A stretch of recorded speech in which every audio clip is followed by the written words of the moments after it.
Yeah. Greetings, fellow jobbers, and welcome to another amazing episode of the Jobbers Here podcast. I am once again Janelle from HR here with Mr. Black and Sir Wilkins coming from Paris. We out here. Before we get started, I'll be talking with a list throughout this podcast. So no disrespect to those that actually have a list. I'm not trying to play nobody, but in Paris, I tripped, bit my tongue. My teeth went almost all the way through my tongue, and now I have. Wait, like you almost like bit your entire tongue? Yeah, I fucking my entire tongue off. So I have 4 stitches in my mouth on my tongue right now. So I will be talking with a list. Sound like Donald Duck right now, but the show must go on. The show absolutely must go on. So, like, thank you guys that are watching live. Shout out to those that have landed safely in New Orleans. As many of you know that this week is Wrestlemania week. Hashtag happy Wrestlemania week to everyone and happy Rusev Day to all as well. For those that will be watching this on YouTube later, make sure to like, comment, subscribe to our YouTube page. We're going to open up with our first... Before we start, I got to do the proper introduction. Episode 13, the James Harden episode. Mr. MVP, Mr. I Play Too Pretty Out There, a.k.a. the Friday the 13th episode, a.k.a. That's not Friday the 13th, a.k.a. Paul Giorgio episode. That's how you officially start the podcast. Did you name like 8 people after the number 13? James Harden, Friday the 13th. But it's not Friday the 13th, though. I know, but I'm saying Friday the 13th. Holla at that. And I was saying PG-13. Paul George, 13. Oh, I thought you meant like PG-13, like the Shout viewing. out my son Jason, swallowing those white girls. Shout you out, boy. Who? Jason. Who's that? Jason from the Friday the 13th movies? Boy, he said swallowing. So why you just say Jason Voorhees? Yeah, he definitely killed more than white people. He killed a lot of black people. He did that first in the movies. Listen, the first one didn't have black people in it, okay? But that didn't mean that. Okay. That's the best one. That's debatable. All right, so we're going to once again open up our segment with our Behind Gorilla's Position, where we talk about topics outside of the squared circle. And our OMG moment of the week this week is Sir Wilkins' favorite guy, The Rock, Dwayne Johnson, opens up about a topic about Let's do Rampage. Cheap plug out here. The Rock opens up about a very deep and kind of personal situation that happened to him when he was kind of in his teen years. Basically, his mom hit depression, and his mom was in a really dark place, and she attempted suicide, basically. And The Rock basically saved her life. So it's a very kind of different side of The Rock and learning about different things about his life. So we're going to start off with Sir Wilkins, since this is your guy. What are your thoughts on The Rock battling depression and how much of an impact is mental illness in the wrestling community? All right, so when I read about this, I ain't gonna lie, I teared up real nicely, all around the crust of my eyes. I was crying because this is huge. Because we all see The Rock as Mr. Positive, Mr. At the Gym, Mr. On top of the world. But we forget he's human. Yes. And wrestlers are human people. Last week, we talked about Dust Incredible, having, I think it's the painkillers and stuff like that. Mm-hmm. And they're people. They're bigger than life, but they're people. And they go through some shit. And you read about The Rock on his interview, pardon me, but he was going through some shit. Like, imagine being dirt broke, having nothing, and you have nowhere to go. That's gonna lead to some crazy shit. Yeah. Now his mom, that suicide thing, that was crazy. Like dodging, she apparently was like got off the side of the road and just started playing chicken with cars. And for those that don't know what chicken is, like basically you're kind of like running in between the cars. It's the craziest thing. And to The Rock's note, he said also in the statement that she has no memory of ever doing this. So, and he's thankful of that because, that'll really take a toll on you. I studied The Rock's life. Yes. So, The Rock was dirt poor in Hawaii. Like, people don't know, but Hawaii has like a very high, like, low class rate. Like, a lot of people are, like, dirt poor in Hawaii. Because it's very expensive to live there. Mm-hmm. Like, super expensive in Hawaii. So, he spoke about numerous times of them having, like, eviction notice on their doors. And I've been there. My mom had a struggle, too. You're going through a mom that struggles like that. This shit is crazy. But, all respect, he got through it. Biggest movie star in Hollywood. Making that money. All you gotta think is just work hard. You can get through this. But I respect him so much even more. That's why he's the best. All right, Mr. Black, what are your thoughts on, once again, touch if you can, based on just the state of mental illness in wrestling community? Because, we see a lot of wrestlers, like from Test to a whole bunch of other wrestlers that, committed suicide, unfortunately. And, people one day think you're fine and the next day you're not. So, what are your thoughts on The Rock's, battle with depression? Overall, it's like, you could tell he came a long way with battling this depression, because someone like myself who deal with it on a daily basis, it just don't go away. Some days you literally wake up, you're on top of the world, you're killing the game and everything like that. And then the next week you're over here, you feel like crap, you don't do nothing. You just go through the emotions of life. And to see his own mother almost commit suicide, that is something that a young man or any child should not see. Or depression is nothing to play with.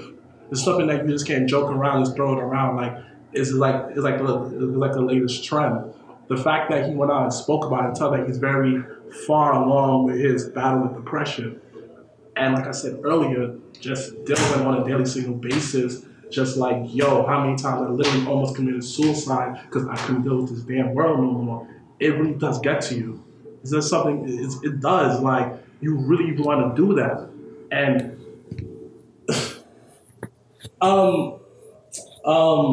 sorry, it's been too close to home, but it's hard.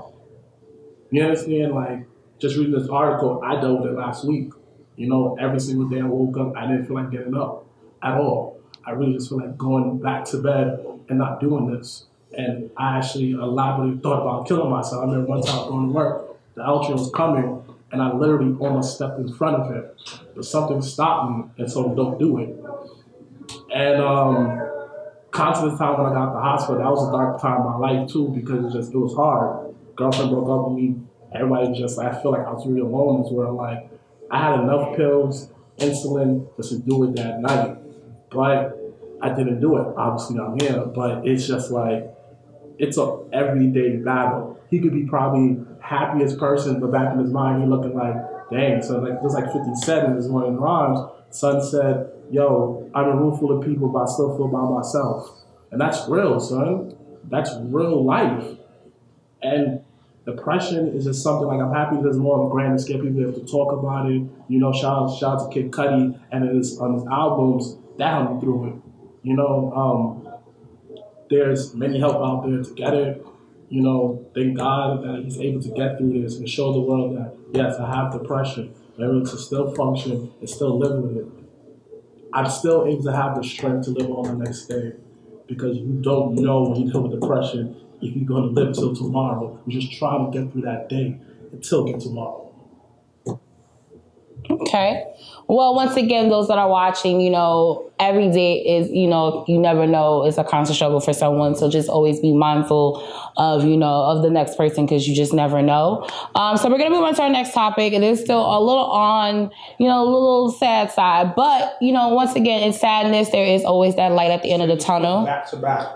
Sad story. Well, I wanted to, get sad and then build from there. Once again, there's a light at the end of the tunnel. So, we're going to knock this out. So, the tweet of the week. Yes, thank you for sharing your personal stories and things like that, because that's not always easy. So, those that are watching, just be mindful. So, the next topic, we're going to talk about the tweet of the week, which comes from @the Brandi Rhodes. So, Brandi Rhodes, for those that don't know, is Cody Rhodes' wife. She's his valet. She also wrestles too in Ring of Honor now. with him. Well, she tweeted this week. She said, and I quote, "Let's press pause.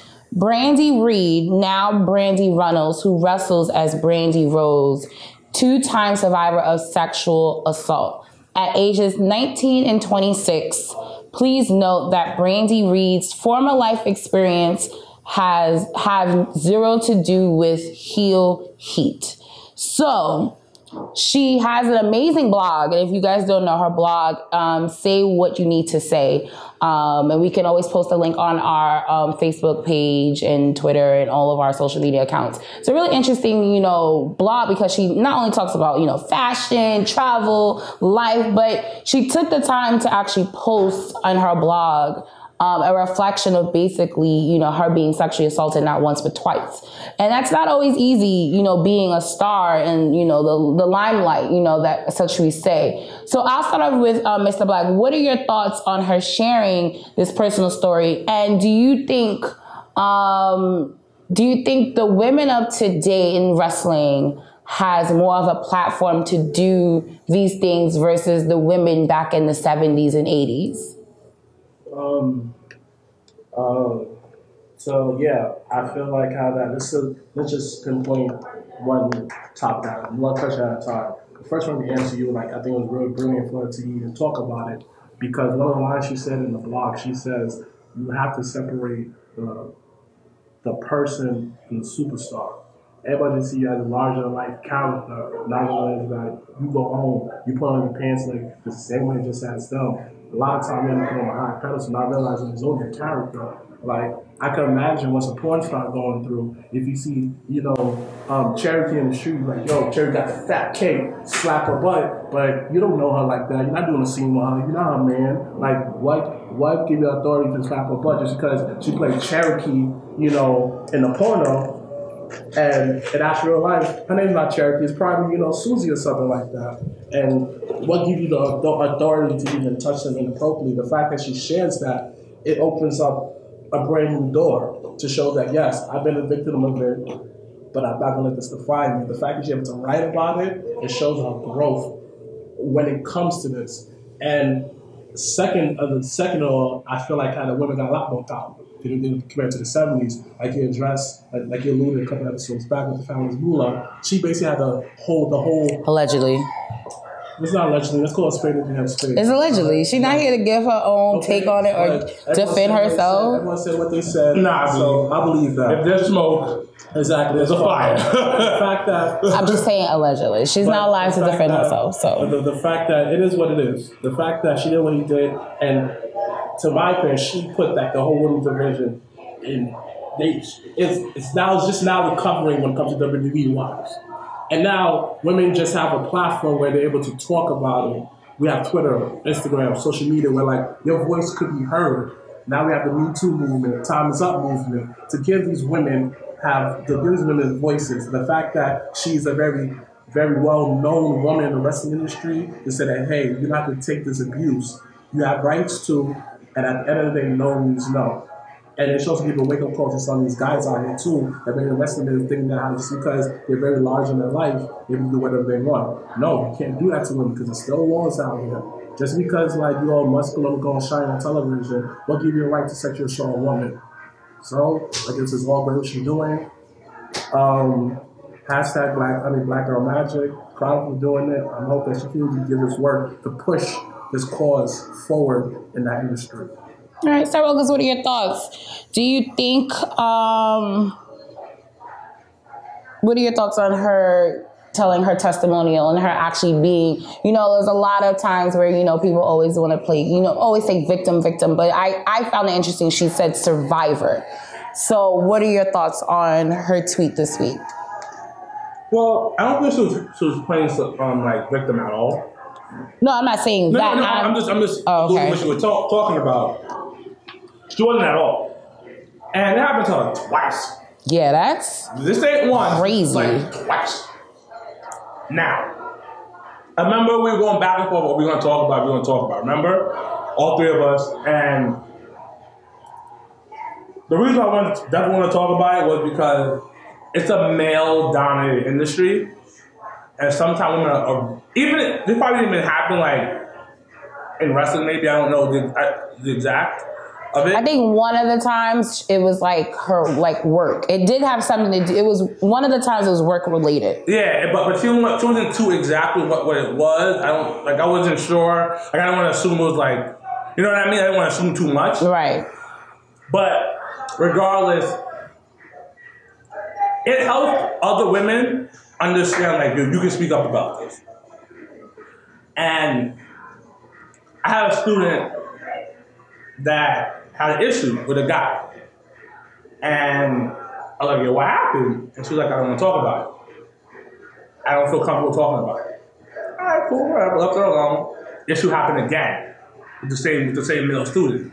I was like, nah, you gotta talk about it. She was like, well, I don't think I should. I don't want to. I feel uncomfortable about it. Like I feel weird. Like, nah, you gotta talk.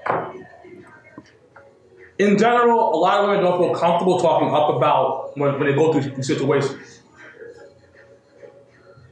So her talking about this shit gives more kids, girls, like, yo, if something happens to me, I can fucking say it.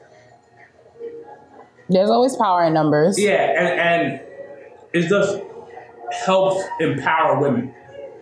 Because Brandi is a big deal. Like, low-key a big fucking deal. Yeah, she's on WAGS, Atlanta, yeah, like, on E. You know, she has her blog, which I think is really phenomenal. Yeah, like, so she travels with her husband. Girls see somebody like that talk about it, they're like, you know what? I can do the same thing too. And this is why I love the fact she talks about it. It happens to her twice. So if I had a daughter, I'm killing niggas. And this shit happens. I'm straight killing a motherfucker. But I loved it.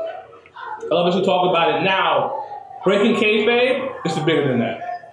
This is way bigger than that whole breaking. No, this is about reality. And something about empowering other little girls to talk about when they go through something crazy like this. So I'm with it. All right. So we're gonna move right along now. I would talk about a topic about with a female. We don't have your opinion on it. Opinion on that, but I guess since you want to throw me the curveball, since I typically don't talk about topics that you guys talk about, I'm just here moderating. I think that her, as a female, I think it's amazing that she can talk about her story, give her testimonial, give a piece to the world that no one knows. I think that's important as a black woman to do that. I think it's important, a black woman that actually is married to a white male. There is a piece to that too, because in her blog she talks about people always questioning her about like, why did she marry, like if she's black enough. And I know that feeling because being half black, half Spanish, you kind of always struggle with that. So, you know, the underlining thing for me was actually just finding, relating to her as a black woman. So I think it's phenomenal that she took the time to do it. And, you know, after reading you guys telling me about the topic, it actually made me read her blog. And that's what got me more interested in learning about her and learning the different parts, you know, that she writes about in her blog. So I think it's, a one step further for, you know, young women around the world to give their stories as well. So that's my 2 cents. So we're going to move on to a little lighter, exciting note. UFC or WWE? That has been the topic of the last 24 hours. Pause. Can you turn it down a little bit? Pause this. And tell them we say, excuse me. All right, so moving on to our next topic. It's been the topic for the last 48 hours. UFC or WWE? Where is Brock Lesnar going to go after WrestleMania 34? So apparently, Dana White went on TV and said, and I quote, Brock Lesnar will be back at UFC. I don't know when, but he will be back. I'll start off with Sir Wilkins. Is Brock going back to UFC? Or will Vince be able to let him do both? I personally think Vince will figure something out and let him do both. Yep. Because that contract that Dolph Ziggler has But basically, I come to work, clock in, and clock the fuck out, and get paid over $1 million. He'll make it work. Because I don't care what nobody says about Brock. He puts butts in the seat. Absolutely. Whether you hate him or you love him. Because you get excited about him every fucking time. And you know what? Vince is going to be like, you know what? We'll figure something out. Maybe he does like half a year at UFC, half a year at WWE. I mean, he only really does like 10 shows a year anyway. So, I mean, him training and doing a UFC match, I don't see it being he'll be fine. Bad. He'll be fine. And then it'll get him into even better shape for wrestling. So, long story short, I'm going to keep it easy and breezy. G is G. Like that G. Yeah, G. I see what you did. Yeah. So, he'll do both. Vince will figure something out. All right. Before I go to Mr. Black, those that are watching, what are your thoughts? Do you think Brock Lesnar will go back to UFC? Will he stay in WWE or will he do both? So if you guys are currently watching on the Instagram, in a second, Leo will tell us what some people are saying, but I'm going to let Mr. Black answer first. I personally feel like you said, to go what you said with the whole Dolph situation, we live in a new era. So Triple H, and they probably realize that a lot of people are not really happy. So why not make the top star happy? Previously, Brock got away with murder. Like, this man tested positive for a performance. Because he had the loophole. Then next thing you know, Vince came out and said, "Oh yeah, he's okay because we don't test our part-timers." He found the loophole. That's my personal favorite is when how many times that he basically made him and his match versus Dean Ambrose look like crap, but yet nobody yelled at him for that. That's another example of him living above the rules. I mean, because Brock ain't there to put people over. But it doesn't matter, though. It's a simple fact. Even though on the low he put Goldberg over, and I will never understand that, but that's neither here or there. Brock, even though how that you may say he's not there to put people over, though, but it's simple fact that you do have a good match. The fact that he basically sandbagged. He's not there to have good matches. Okay, but like I was saying before, it was just like how that he doesn't care for the wrestling business. To him, it's just another check. Just like many people say, it's only good for a man to have multiple sources of income. UFC, WWE, and that would be a great crossover success. You see in Brock, maybe 1 week in UFC dominating, and the next thing you know is that finding someone else with Paul Heyman, basically being his mouthpiece. So I see it as a win-win situation. It gets more eyes on the UFC product. It probably gets some of their fans to probably watch the WWE product. So it's a win-win situation for everybody. They're already doing that with Ronda. If Vince, and to be honest, Dana White sit down and figure something out. Because it would legit have to be a partnership. On some But who's going to be the person that even start that conversation? Vince. I do not see Vince. Nah, because I would see Trips doing it before Vince. Trips or whatever, but somebody has to go over there and be like, yo, listen. He's our top guy. And when he was at UFC, Brock was a beast. Like a straight animal. And I mean, he still is. Yeah, but I'm just saying, somebody have that conversation, yo, listen, let's stick on this. He does this, he does this. Because he's a freak of nature. Definitely is. And not to cut you off, but this beret that you're wearing reminds me, you ever seen the Jackal? Just have that out there. Leo, what are some of our viewers saying? Is Brock going to stay or is he going to go? Lala's World 87 said Vince wants all Brock himself, so I don't think Vince is going to let him do both UFC. Okay. Skinny Kravitz said, hey, Ness. Do both if Vince with it. Mr. Capricorn said Lesnar versus Lashley will happen. Ronaldo, are you watching with the boys there? Just answer later. I'm interested in knowing because I know you just got to New Orleans. All right, last one, Leo.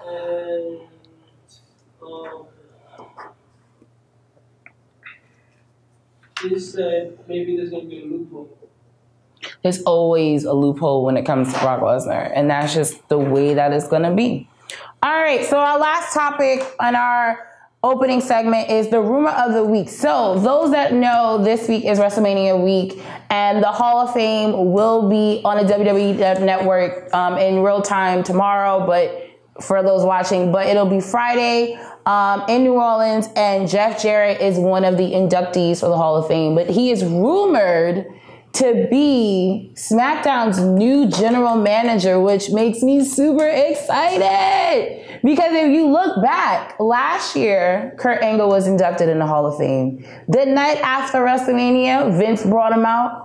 We was sitting like in the 100 section. We was excited. We didn't know who was going to be the GM. And then Kurt Angle's music hit and everyone marked out. So it was a great moment in seeing that how the inductee from last year was now the new general manager of Raw. So could it be 2 times in a row? I'll start off with Mr. Black. What are your thoughts on Jeff Jarrett being named new GM if that is the case? Because, you know, those that know, Daniel Bryan is now medically cleared. So he will probably be wrestling a little bit more and probably won't be general manager much longer. So what are your thoughts? I think it's real solid. I see no reason for him not to be general manager. He's great on the mic. If you have to tussle a little bit to put your story over like Shane McMahon occasionally does, that'd be perfect. It's real cool to see him and Elias get into something, probably a concert or something like that. There's always a win-win situation when it comes to Jeff Jarrett. Real win-win. You know, welcome him back into the fold. And I possibly believe that he's going to be general manager because he has a special coming out pretty soon. So why not use him in more of a capacity? And the fact that he knows how to talk on the mic, he's very entertaining. So why not have him at GM? Have him at some capacity, you know? Definitely would make SmackDown a must-see, I feel like, every week. What are your thoughts, Sir Wilkins, on Jeff Jarrett possibly being the new GM? I am super excited about Jeff Jarrett becoming the GM. It's going to be amazing. Point blank. That's all I say. It's going to be fucking amazing. But what type of theme song would he use? It's just so much that, and I'm actually glad WWE is actually investing in following. If those that don't know, if you look on WWE.com, there's a WrestleMania diary, and basically it is Jeff Jarrett, and they're following Jeff around this entire week. Really starting from earlier this week, him going to Smackdown. He was backstage Smackdown, and he saw AJ. He's actually the one that found Bobby Roode. So him kind of reminiscing on a lot of different of his TNA days and now being inducted into the Hall of Fame. They're really investing time in Jeff, which I'm really excited about. So him being GM, I think is going to be valid. The investment they're doing right now, he is definitely going to be GM. It's going to be too sweet. Too sweet. All right, so we're going to go right to our second segment, which is the WWE recap. So this week's Raw and SmackDown was the going home show. So Raw this week was in Atlanta, Georgia, and SmackDown was in Nashville, Tennessee, before they are on the official road to WrestleMania. So we'll start off with Raw. I'll start off with you, Sir Wilkins. What were your thoughts on just some, pluses and minuses about Raw? What were your just solid thoughts about it? Was it over or not? What's up? I enjoyed it. It was over. It wasn't the best going home show. They never do really good going home shows. It didn't get me super excited about WrestleMania card in general got me excited. I'm excited about WrestleMania card in general. My highlight was Nia Jackson's interview. Amazing. It was dope. She said she'll crush Mr. Bliss. You better if Nia wins, you dead ass better take those 6 shots at J-Mo. I'm taking 6 shots at J-Mo. And the wife is driving me. Okay, that sounds like a plan. Yes. Now, that Braun segment was fucking hilarious. He comes out, looks like a fucking nerd. I was like, he just put on a shirt. And I was like, this is genius. Because I was talking to somebody at the bar once, they was like, yo, him being comedic is going to ruin him, kind of like we did the Big Show. No, it's... But it's putting him more over because they're keeping him at that aggressive, manly beast type of shit. I love what they're doing with him. Yeah. And they're saying that we don't know who his partner's gonna be. Whoever his partner's gonna be is gonna be fucking great. I mean, do you think it'll be like a Team Hell No 2.0? I don't care who his partner is. I'm so in love with Braun. Like I have a Vince love for Braun right now. Okay, that's a hard on. Pause. It's a major hard on. Pause. Now, Angle, Rousey, and Triple H and Stephanie, I'm not really caring for it. So you're not invested. That's okay. That like BS like choke slam and Stephanie kind of did. But I mean, Ronda gave her it was the momentum. I know what it was. It's physics. It was a little BS, but I was like, you know what, Steph? I fucks with it, but I don't fuck with it. All right. Now, the moment of the night, 2 moments of the night. John Cena got no date to WrestleMania. I don't know.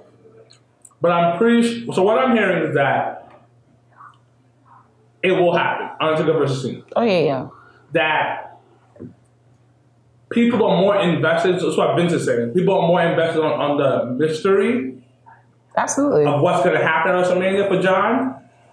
So people are going to tune in. They're going to get those subscriptions. Yeah. And they're going to tune in.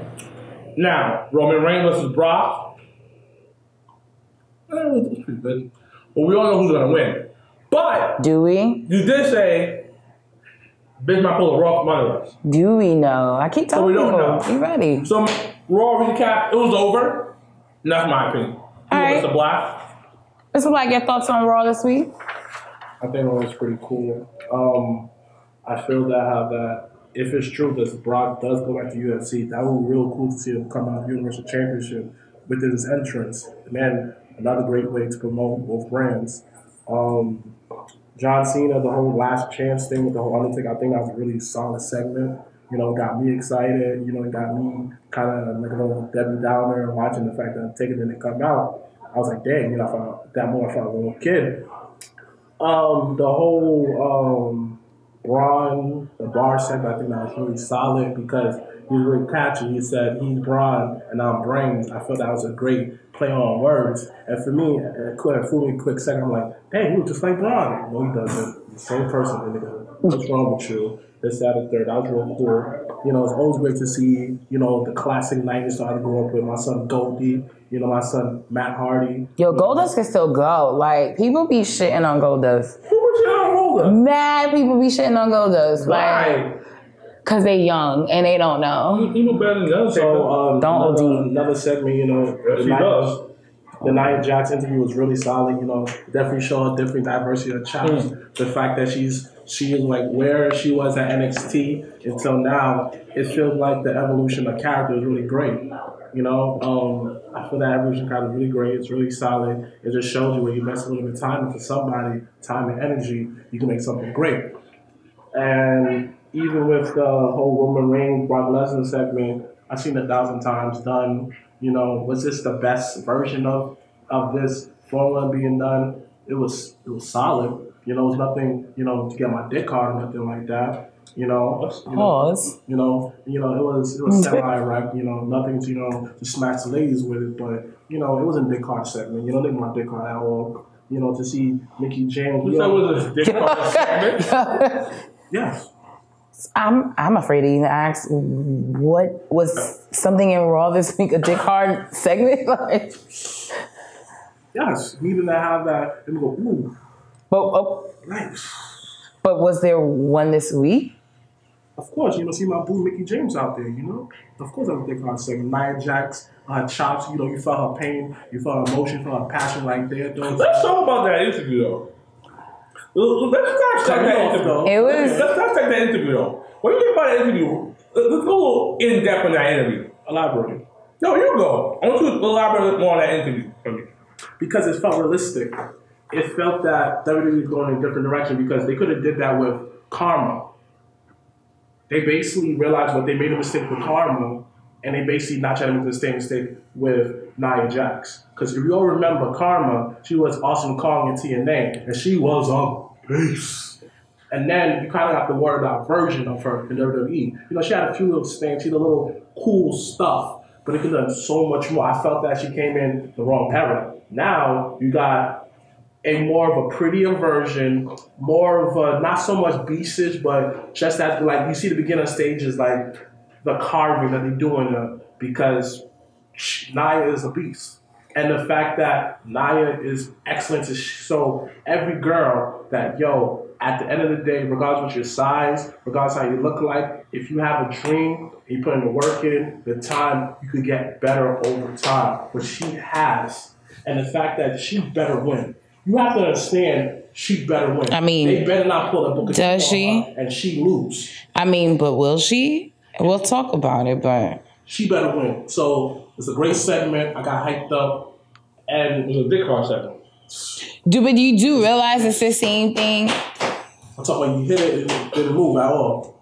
This is so awkward. I don't think they dropped the ball with Karma. Yes, they did. She was pregnant. She was pregnant. Yeah. And then she lost the baby. Went through depression after that. That's why she never came back to the ring.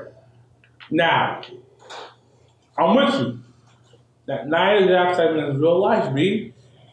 The big girl getting She said, my mama gave me what I have. And I loved it.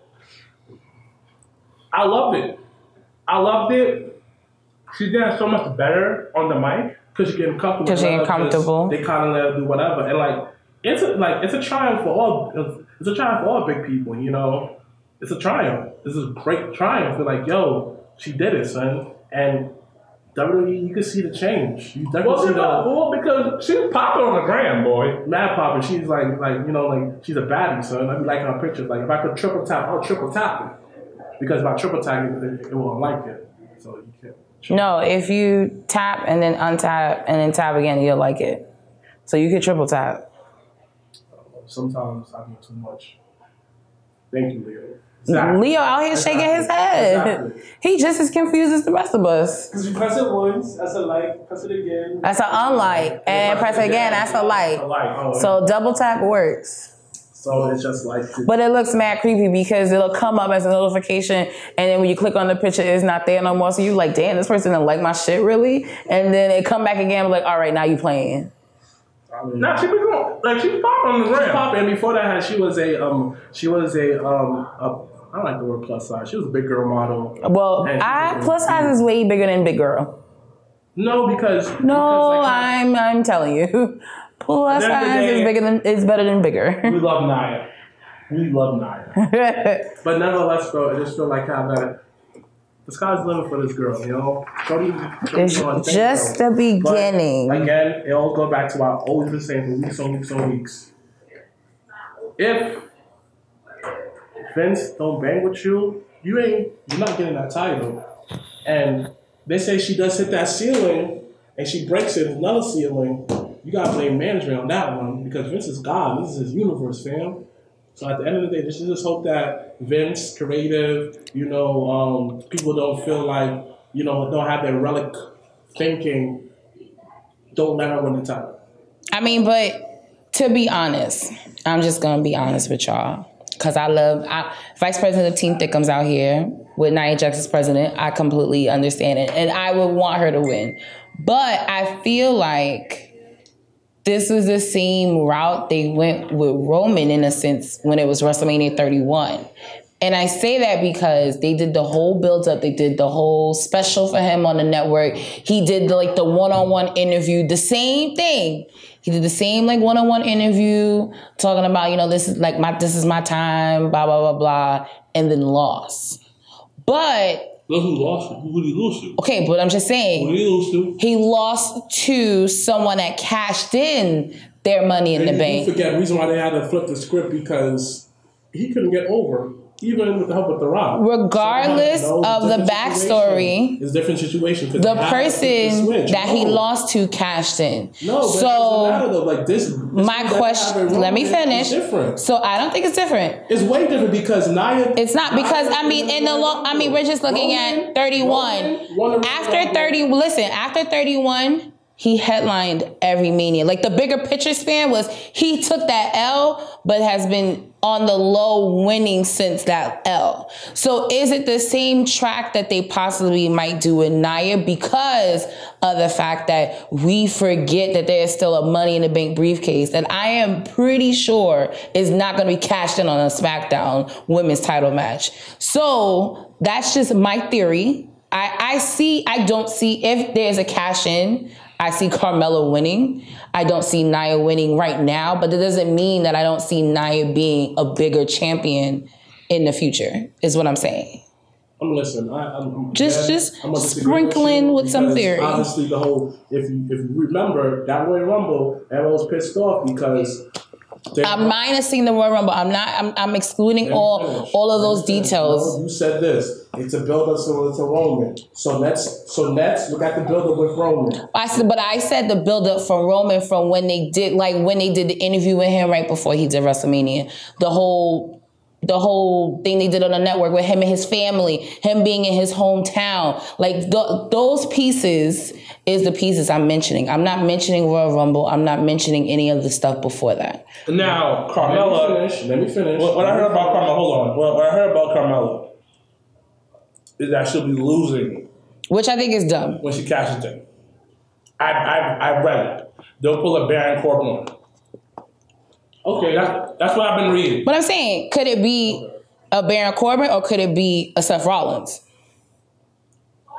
We don't know because you have a point. Because Asuka's winning at WrestleMania. Oh, hands down. Hands down. Sorry, Romeo. And she's not losing until next year WrestleMania. Correct. Because she's fighting Ronda. All about that. All right. No. So, I mean, look, I'm just saying this way. The reason why I had it is like to piggyback what you're saying earlier, it's like it's not similar to Roman because for one, let's look at the timeline. Nobody wanted to go during that Royal Rumble. And even if I think that was like the second at the time was the biggest, he wasn't in that the whole match anyway. He got beat up and came back and mysteriously he got all his magic powers and he ended up winning and he was in Philadelphia. They didn't want him to win, they wanted so happened they already pulled the trick. Oh yeah, Darren Bryan's in it, but he got eliminated. They don't want Roman to win. So you know what they did? They kind of tried to get The Rock to get that rub in. Didn't work. He had a match with Daniel Bryan.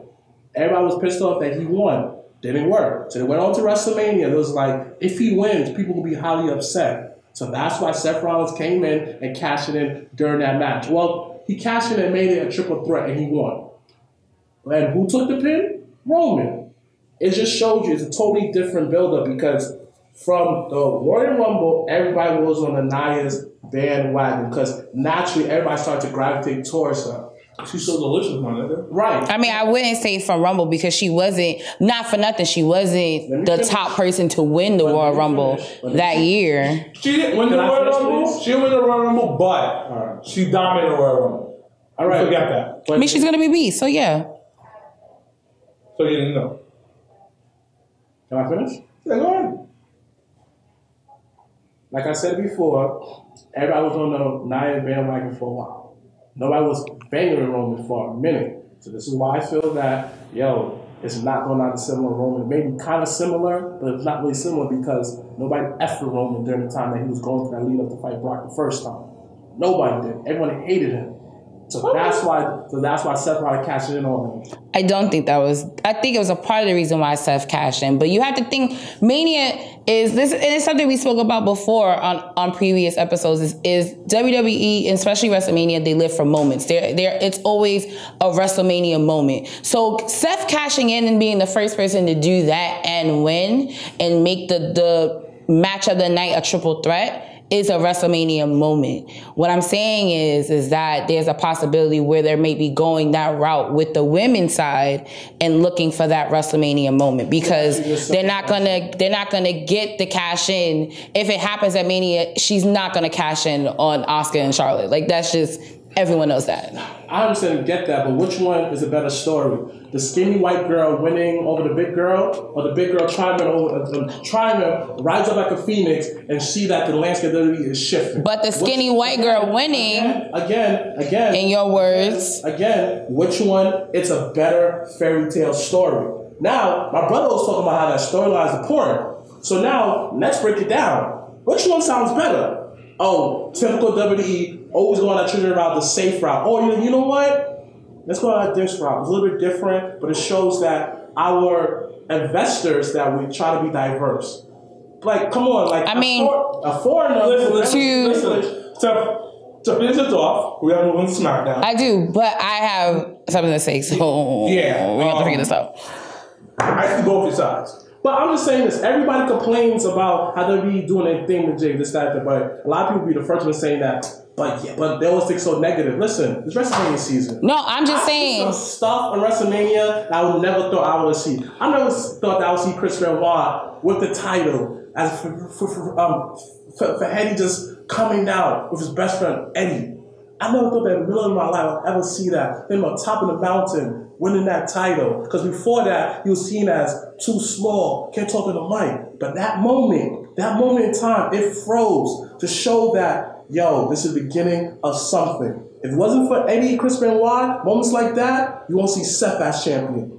You won't see Daniel Bryan as champion. You won't see Kevin Owens as champion. So why not? It goes back to what you were saying. No, hold on. It goes back to what you were saying. What you were saying, WrestleMania moments. So if Carmella were to cash in, it will be a moment. But that doesn't stop the fairy tale ending, is where I'm coming from with that. I just see Carmella cashing in, making a triple threat, and her losing. That is a way better, because to me, it would make no sense for the longest reigning person to have Money in the Bank to lose. Like, you cannot tell me that shit makes sense. Roman at the top, that doesn't make no sense. All right, so we're going to move right along to our recap of SmackDown this week. Once again, this is the going home for WrestleMania. So I'll start off with Mr. Black. What were your thoughts on SmackDown this week? SmackDown was trash. I'm sorry. It wasn't exciting at all. I didn't get hyped. I'm not gonna lie to you. I probably literally skimmed through the whole thing. Like, SmackDown, like, I love SmackDown, you know? Like, I'm super biased, but this week, I gotta just say straight up, it didn't excite me for the WrestleMania card at all. It didn't get hyped, you know? It was just like, oh, okay, cool. It was nice to see Daniel Bryan and Shane segment, always positive because they both cut promos. Really good to see them hug it out.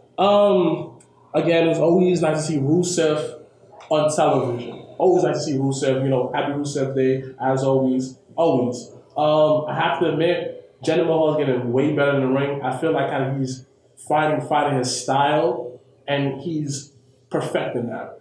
It was actually nice to see Primo. Definitely nice, you know. Primo! You know, like, it was cool to see how they just snuck him in and didn't really talk much about him. You know, great to see my boy, you know, Zack Ryder. Always positive to see him. Again, you know, Shelton Benjamin, Chad Gable. I expected more out of that match, but it was decent. I guess they just kind of phoned it in. WrestleMania is Sunday. My son AJ once again cut like a nice quality promo. It was real good to see him where he came from until now. Real great. I'm happy for the dude. You know, I sometimes think about it. AJ's really in WWE. So overall, SmackDown, it wasn't the greatest, but I guess like it was something just to pass the night, something to do. You know. All right, so Wilkins, your thoughts on SmackDown this week? No. Wow, it's very okay. No. All right, so quickly, let's go to Dolph real quick. This nigga living the life. Yep. Dolph is living the fucking life. He is literally coming in, working. Because this was basically a borderline jobber match he worked. Well, yeah. Mojo Rawley, Primo, versus Zack Ryder, Fandango, Tyler Breeze, and Ty Dillinger. Like, perfect 10. Like, what the fuck are you doing with Dolph? He comes in. Super kicks people. Famous people. Flick his hair. He flicks his hair. And he's out. You know. And sign out. Like, plays with his nuts real quick. And goes the fuck home. Like, this was such a filler fucking match. Like, Usyk versus Jinder. Not gonna lie, it was cool. Usyk definitely. I don't know what he said to Vince. Did you hear how he asked for his release? Yeah. And Vince was like, nah. And that's why they put him in the match for the U.S. title? Yeah, because he's a top guy on SmackDown. Like, my man went and said, yo, I want to be out. Like, I don't want to do this. And it isn't the first time he's done this shit either. And And WWE is like a spade. So they're like, no, we need you. You're over. Even though we don't want to say you're over, but you're over. And put you in a title match at WrestleMania. I read an article on Bleacher Report about how Cody and Brandi left, right? WWE, and they bet on themselves. And Cody's huge now. Like, huge. Yeah. And a couple of guys have left WWE and become huge outside in the indie world. Mm-hmm. I really think WWE is catching on now and going, holy shit. What am I going to do? Yeah. If motherfuckers is over or semi-over, let's make sure they stay here. Because the indie world is becoming WCW to WWE. And it's not like something major, like a major like competition, but it's low-key scaring Vince because people can get money outside WWE now. And it's a lot of money, and I'm working less hours. So Vince is probably like, nah. That's why Dolph got that contract. And that's why they're like, Rusev, you guys, please. But like, if you haven't noticed too, a lot of performers don't wrestle like that every week on a consistent basis. You know, there'll be weeks I don't see AJ may make an appearance. Hey, next week may not be there. Shinsuke may not be there. You know, and like even though the wrestlers may be there, they're not in the wrestling mode of just wrestling. They're just cutting promos. They may. It goes back to last year's WrestleMania. Where there was a shit ton of injuries. No, that was Mania. No, it wasn't last year. It was WrestleMania 32 in fucking Dallas that I went, and everybody was fucking injured. Yeah. And trash. They're also seeing something else, where guys are wrestling differently and putting their bodies on the line a lot more for that big moment in the ring type of shit. And then guys are complaining. I definitely agree with you. You know, because you're right. Because everybody, like you said, a lot of guys put their bodies through to get that moment. You know, piggyback what Cody said to Disco Inferno is, yo, they try to make that check. They're trying to make their match the match of the night. They try to make people forget about the main event, forget about the match before, the match after. Yo, we want our match when people leave this event. That was the match of the night. And also, motherfuckers working like, I think it's 300 something days. I think it's like 340 or something. 340 because you got to count for 2 days off. 2 days off. So regardless, going back to SmackDown, I went off subject. It was trash. It was straight trash. I mean, it wasn't trash. It wasn't trash. It wasn't. It didn't get me excited. It was like a non-salted cracker. You know, it fills you up. You know, but yeah. Wow. It was what it is. My highlight for SmackDown, to be honest, was the last face-off between AJ Styles and Shinsuke Nakamura. Oh, when he pat him on his head. I love that. We sunned him. That was on some real psychological shit. Of course, And you knew Nakamura couldn't say nothing in English to get it back at him. So I mean. Nakamura sunned him. He said, yo, you know, you're my seed. I birthed you, AJ. You some little nigga. I'm going to show you at WrestleMania and take your title. And I'm going to go back to Japan and, you know, chill with it naked with it. What? Yo, no bullshit. No, it actually makes perfect sense if you know. So if you have never seen, YouTube, and those that are watching, because Sid showed me this shit. YouTube, Shinsuke Nakamura's Wrestle Kingdom 8 entrance. My nigga had bitches on poles. Swinging. It was Players Club on the fucking grand stage of them all. And then he had some stripper bitch come out with him. She split it in front of him. Then he picked her up elegantly and had her on her shoulder. It was the wildest shit. The wildest shit with pyro and everything. The wildest shit I've ever seen in my life. Just a bunch of Asian. Think of what's it called? All the Asian bitches, what's it called? I know you know what it is.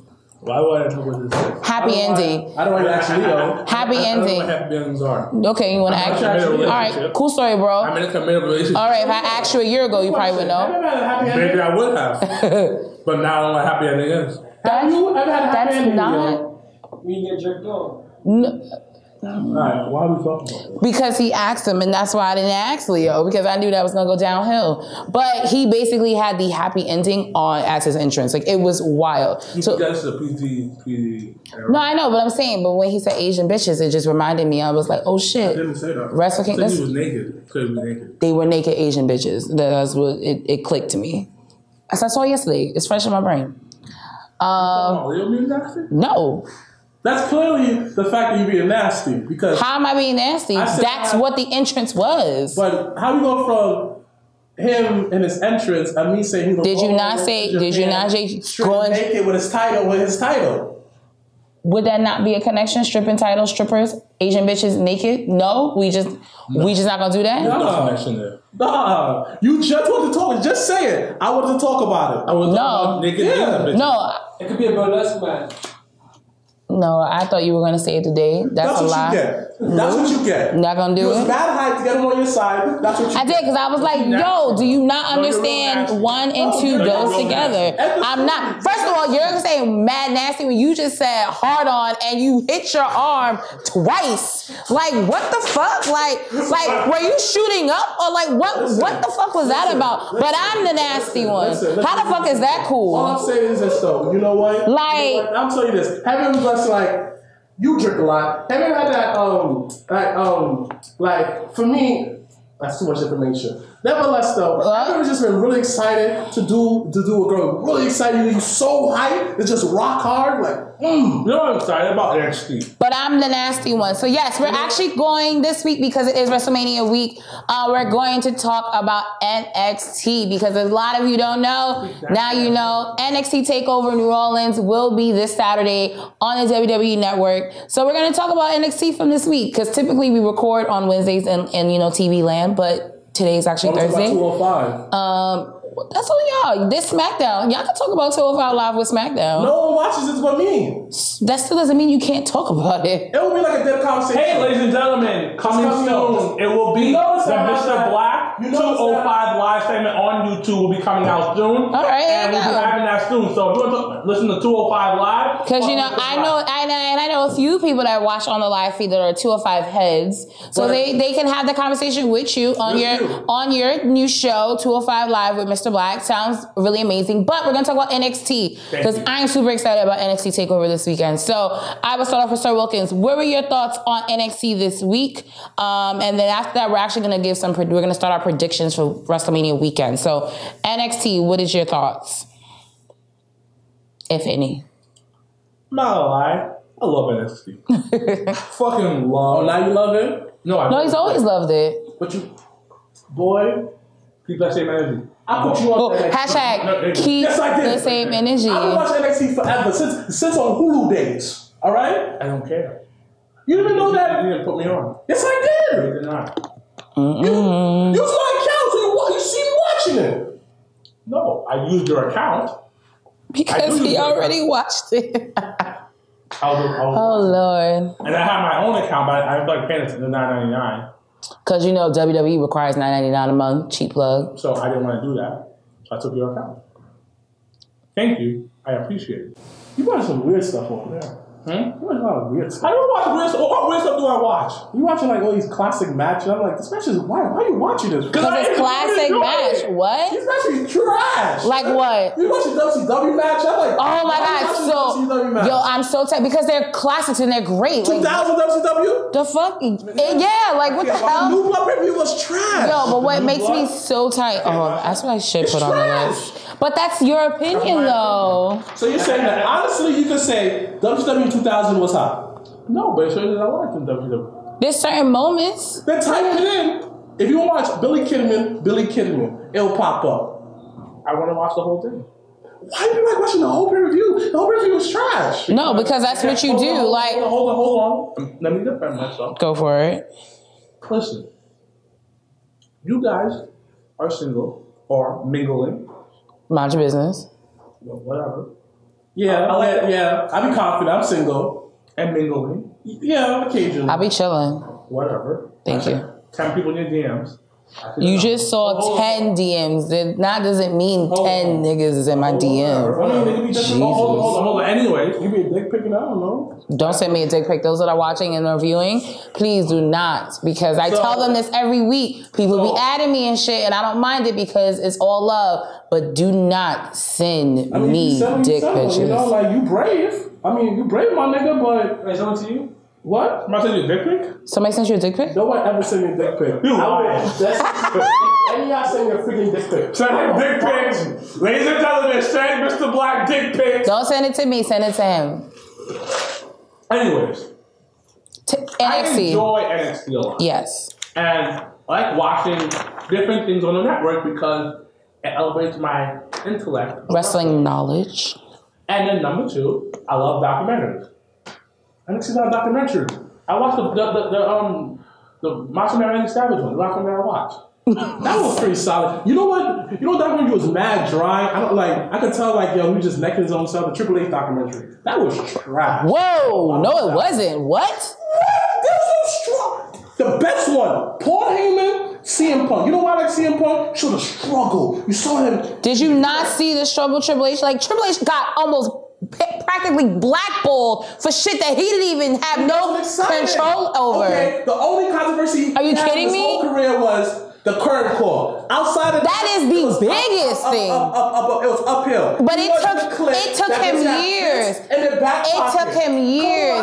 And Vince didn't even want him. Vince didn't even want him to date his daughter. It was mad shit. Whack documentary. Nah, what we're not gonna do is we're not gonna talk about trips. He dominated the whole. What struggle he had? Everybody that one struggle because the fact we're that not gonna do this. That was trash. That is huge. Like hold on. But you're saying that I don't understand. My wasn't more huger and it shift the whole WrestleMania, like the whole at that moment, but you can't sit here and say the current call didn't shift everything for that moment in history. Struggle. You still have a job. He's got beer all the time. Hold on.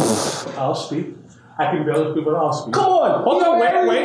Wait. That's dumb. And he violated China. Hold on. Some struggle, right? Hold on. Talking about struggle, man. Hold on. You don't know everybody's struggle though. You can't say that. Let me speak. God damn it! Why are you yelling? Okay, Dad. Shit! Fuck! Alright. Damn, motherfuckers, damn it! Alright. 1. I love documentaries. The Triple H one was good. I'm gonna tell you why it was good. Okay. It was motherfucking chess moves. That shit was the 48 laws of power.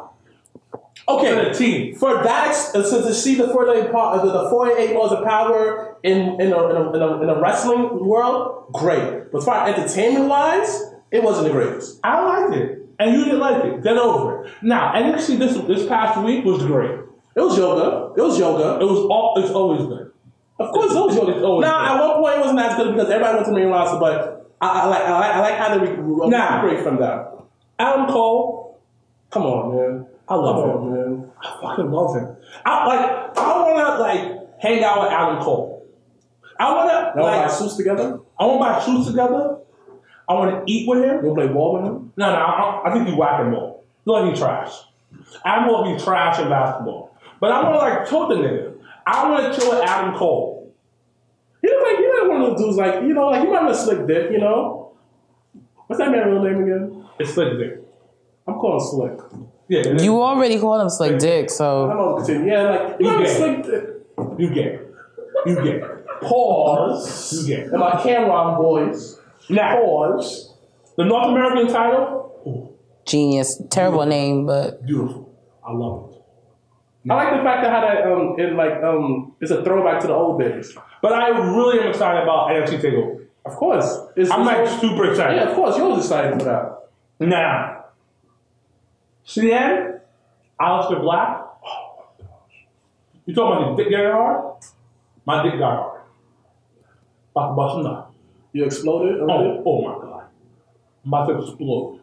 You probably might die if you see the match. Oh my God, I might die. Now, we just talk about it so much because our mother do watch it. But I'm the nasty one. Just want to keep putting that out there. Now, NXT build up, phenomenal. NXT to me is like good sex, but short. Like a good quickie. Only an hour long, and it gets to the point. That's short? Yes. So you saying that sex per hour is short? It's like moderate. An hour? Nigga, yeah. You don't have hour plus long sex? Lately I've been slacking. Sorry, wifey. Because I've been tired. You stressed out, boy. I've been tired. I've been tired. It'll be like 30 minutes. That's it. So you said 30 minutes. Yeah. I'm used to my sex. But anyway, I'm in love with it. The past 6 months, oh my God. Oh my God. Now, fuck it. Let's go fucking take over. Might as well fucking take over. All right, so for those that are watching, NXT TakeOver will be this Saturday. And it'll be at Legends Bar. And the boys will be showing it at Legends Bar. I will be literally flying in an hour before TakeOver and going straight to the arena because that's the life I live. But we're going to go down match by match and you guys are going to give me some of your predictions and what we're going to do. We're going to start off. I'll start off with let's do NXT Tag Team Title Triple Threat match. And also, the winner is going to be crowned the Dusty Rhodes Tag Team Classic Champions. So we have Authors of Pain versus Roderick Strong and the WWE UK Champion Pete Dunne versus the Undisputed Era, which will be Adam Cole and Kyle O'Reilly because Bobby Fish is injured. Yo, I've been trying to figure out that shit for like weeks. Yo, Iz, send us the videos of that. Like, it's like... How do you do that? It's like this because they do, it's like a U and then an E. Like, this shit is fucking weird. It's fucking awesome. I love it, though. And their theme song is fucking hard. Like, oh my God, if you guys have not listened to it, listen to it. Shit. Wow. We just keep coming up with new things every week, guys. All right, so who do you guys think is going to win? Authors of Pain, the unique tag team of Roderick Strong and Pete Dunne, or will the Undisputed Era retain their NXT tag team titles? So I'll start with Mr. Black. This match is gonna be so yoga flame, baby. This match is gonna be so yoga flame. And you know what's gonna kill me? It'll open. It'll be the first match. I don't know either. I don't know. But you know what? Fuck it, I'm gassed. Authors of Pain. It definitely is gonna be Undisputed Era, guys. Like, I don't understand. These other two teams are great. Either direction, they're great. Yeah, but it'll be a great rivalry. It's time for my boys, Authors of Pain, to move on up. It is time for them to graduate. NXT, it's time for that call up. I feel it in my bones, so Undisputed Era shall retain, in my opinion. Big card match. And I do see it opening the card too. So, because those that don't know, the Adam Cole is doing double duty that night. He's doing a Dolph. You say he's doing a Dolph? Yeah, Dolph did a double duty a couple years ago for 2 pay-per-views. But was it him being in a tag match and then a title match, or? Daniel Bryan did. Yeah, Daniel Bryan did it. A lot of people do it. But a tag match, I guess. 2 matches in a night, cool. A tag match is better because you're taking less of the bumps. Well, correct. So, and then if you were watching NXT, William Regal did give Adam Cole the opportunity to either be in one match and only one match, or not be in the tag match and just be in the ladder match. So we're going off subject. I'm gonna go off subject again. The Undisputed Era, these motherfuckers look like they got crazy in their eyes. Look like straight psychopaths. I wish they add a female, like a legit. I was gonna say that, but go ahead. All right, so we have I'll go with the next. I'll do the NXT Women's Title match with Shayna Baszler versus Ember Moon. Shayna. So is it time? Let's go. Let's go. Her face is so fucking hard. Like, she's so ugly. Like, oh my God. She's so rough. She's so so rough. I love ugly. it. Leo, would you smash her? Smash her past Shayna Baszler. What? No. Is it a fantasy? My nigga, it could be like an octagon fight, like a little. Wow. I mean, however you. No, are you having stuff with Shayna Baszler? Are you smashing or passing? Yeah, I'll do it. I'll take some hits. Shayna Baszler, man. Take some hits. I love her. Anyways, you ain't Smash? No, she not rough looking. She is rough imagine looking. if I do, she'd be like, yeah, nigga, this is yours, nigga. But either that can turn you on or not. No, it doesn't. No, that does not turn you on. I don't get. I don't know about the Smash. Said, my nigga got the condoms, my nigga. Or like how the Smash, she said, choke me, boy, choke me, boy. What the fuck? And after I say, yeah, how you like that? I like that, boy. Hit it right there, boy. No. So she said, what's up, bro? No. All right. So you say Ember is going to retain, and you say we will have a new NXT Women's Champion. All right. So let's go to the next thing. We'll do the ladder match. So for those that have not been watching NXT, Triple H. That shit is loud. Triple H has announced that there is a new title to be crowned at NXT TakeOver New Orleans, and it is the NXT North American Champion. So it is going to be in a ladder match. So we have Ethan Carter III versus Adam Cole versus Ricochet versus Lars Sullivan versus the Velveteen Dream versus Killian Dane. So guys, who will be the first ever NXT North American Champion? EC3. I can't stand this nigga, but his theme song is hot. That 1% shit, I was a little sold. I was a little sold on that. I'm not gonna lie. I was like, oh, shit, that true. Who do you think? I feel it could go two ways. I think a couple. Wow. We all know that the other two guys, they're not winning. It's going to come down to the Velveteen Dream, my son Ricochet, Adam Cole, and Ethan Carter III. You can go any direction with those four guys. Any direction. Who are you choosing? I gotta go with the black guy, man. I want Velveteen to win so bad. Because I feel like how he's gonna go dust. And his fucking elevated. his fucking outfit for TakeOver, I can just picture it now. Like it's gonna be fucking dope. Because to be honest, the others like Adam Cole definitely probably go more towards the NXT title. The other two, they'll build them. I mean, if EC3 or Ricochet win, I mean, really, there's no real loser in this match. To be completely honest, because actually, Lars Sullivan underrated can fucking go. Killian Dane underrated can fucking go. So like there's no real loser in this match, but it's just going to be exciting that it's a ladder match. It's the first ever champion, so it's going to be real interesting to see. So we'll go with the next match will be let's do the NXT Championship, which is Aleister Black challenging Andre Cien Almas. So who do you guys have? Will we have a new NXT champion come this Saturday? Really? Yeah. Okay. No, he's losing. Nope, she's winning. Why do you think he's gonna win? Build him up. He's one of those 4-year guys. They took a chance on him, I think, because I mean, granted, Drew McIntyre got injured, but they really took a chance on Cien, and I think it paid off. Yeah, can't speak for shit, so I'm actually very glad he has a mouthpiece because he cannot talk. No, I think he'll lose. And then next takeover, which will be here in Brooklyn, he'll win. I mean, but would you rather see, let's say, Aleister Black versus Ricochet at NXT TakeOver Brooklyn? No. Or EC3? No. I want to see this match again. I know that these two are going to tear down the house. Mm-hmm. So either way, if they do it again, then Black would win.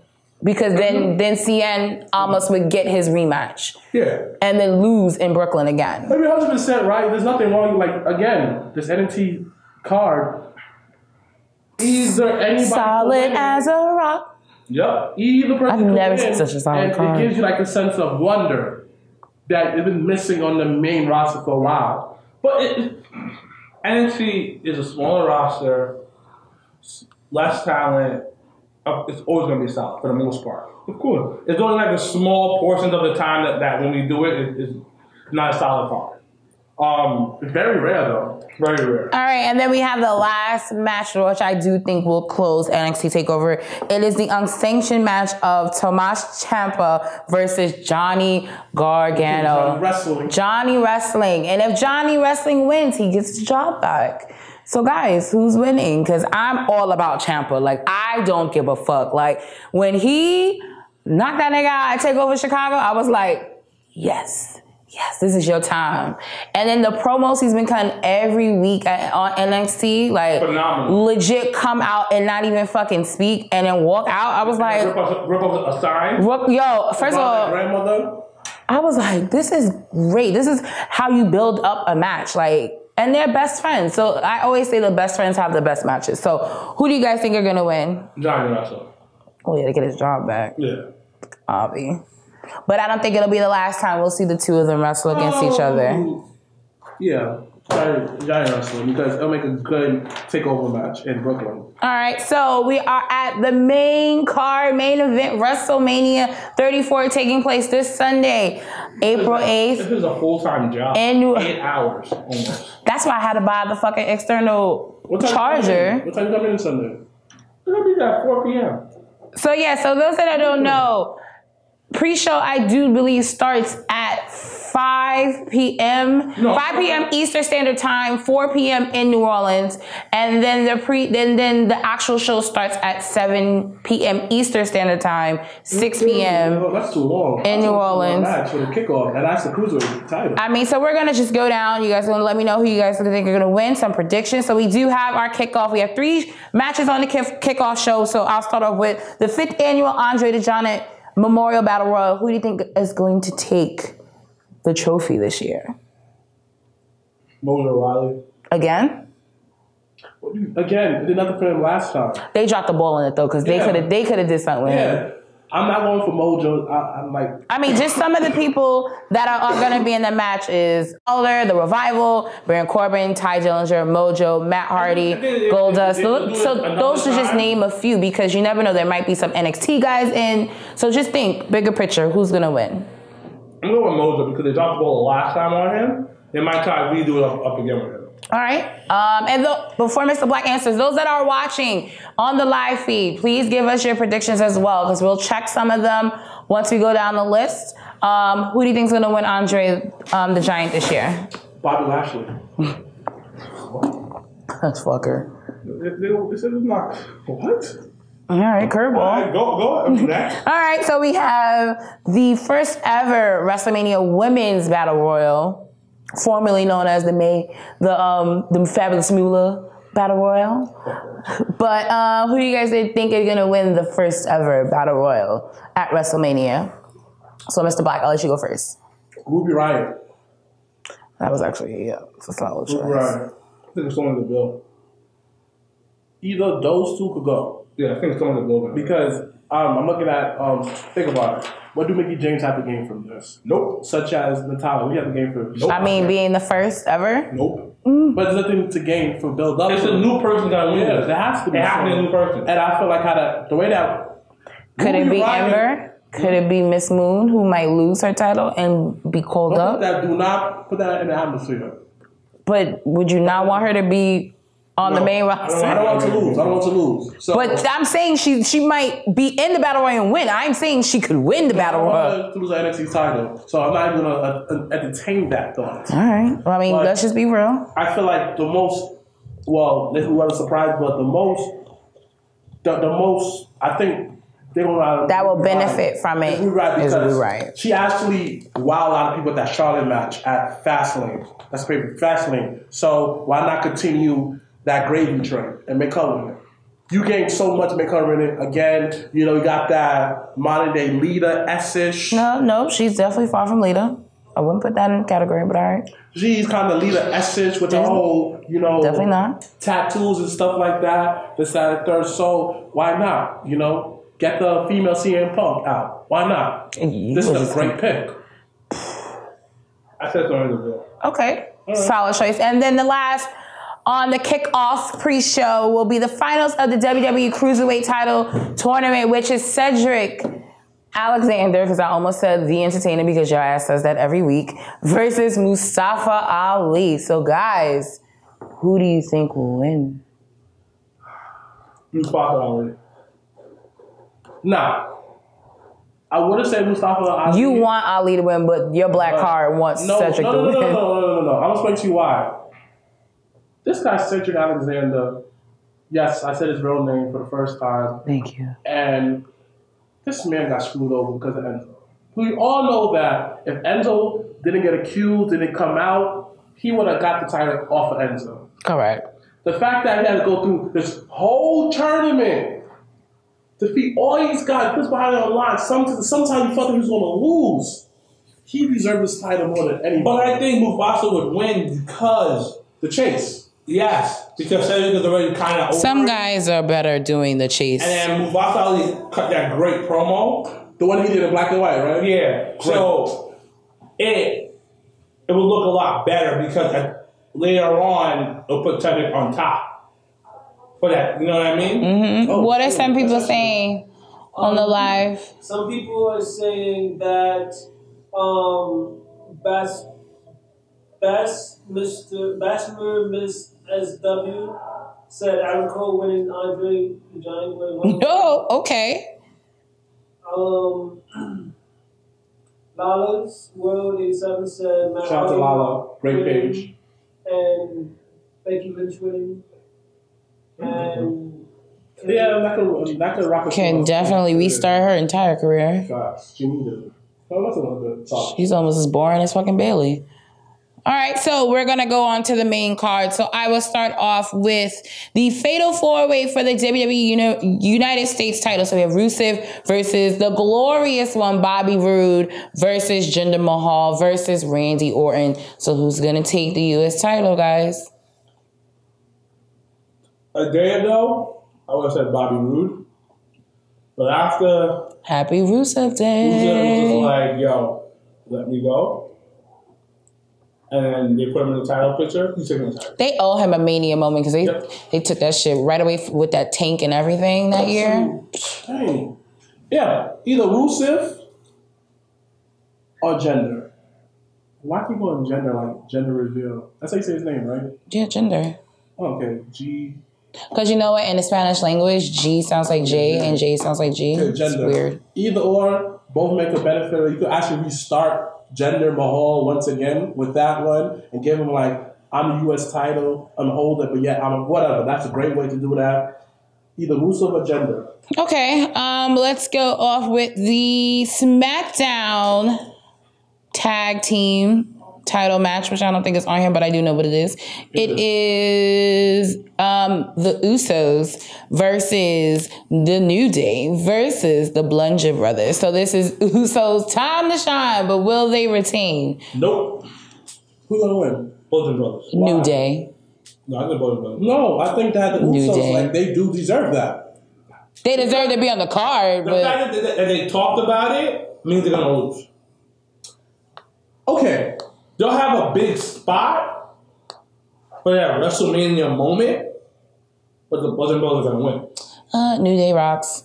No, I got with the Oos, baby. All right, so where's all right, yeah, let's play. All right, let's do the Raw tag team title match, which I'm super excited about. We have The Bar, which is Sheamus and Cesaro versus Braun Strowman. So first, guys, who do you think is going to be Braun Strowman's mystery partner, and who will win? Bray Wyatt. Yo, I said that yesterday. It was the epiphany of all. We posted on the page. No. Yeah, your epiphany. But we also posted it. I didn't even see y'all shit, so that's funny. Because he Snapchatted, Instagram. They posted a picture of them together on the fucking flight. Yeah, so shout out to my girl Angie, who's in New Orleans right now. Angie loves Bray Wyatt and I love Braun. So she sent me that picture, and I was at work and I was like, yo, we gotta find these niggas when we get to New Orleans. What? And then some whole stuff. What?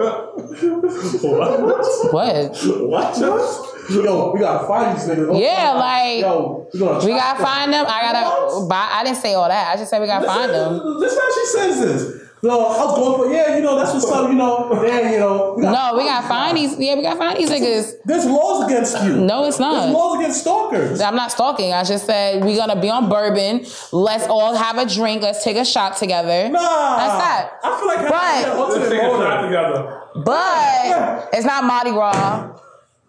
Y'all gotta find a way. Y'all rude. But when she sent me that and I said that, and that's when the light bulb came. I said, oh shit. And they travel all the time together. Like literally no, but literally they travel all the time together. And when I saw the picture, the light bulb went on. I was like, yo, it could be Bray being the tag partner because he said, because you have to listen to also what Braun said on Raw. He said, it's someone that's like me.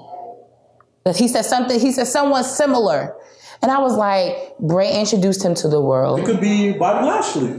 Okay, you are on this fucking Bobby Lashley train, and I need you to get the fuck off. Because I don't understand how the fuck Bobby Lashley is winning the Andre the Giant Battle Royal and then fucking winning the tag team title with fucking Braun Strowman.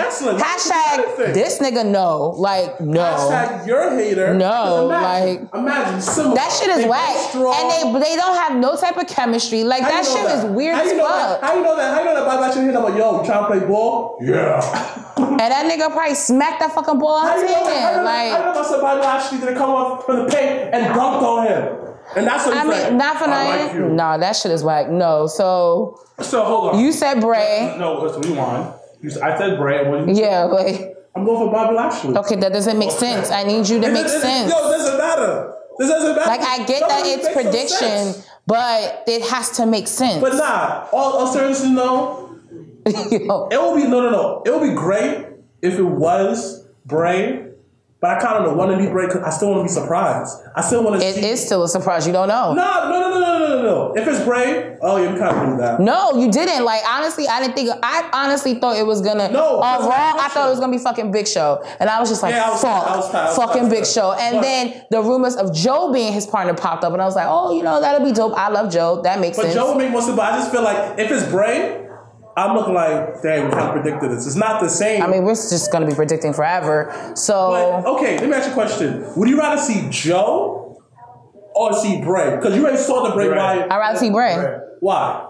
Because it makes sense. It looks better. It makes sense. Joe does 110% on his own, better by himself. Everyone knows that. Don't get me wrong. I want it to be Bray.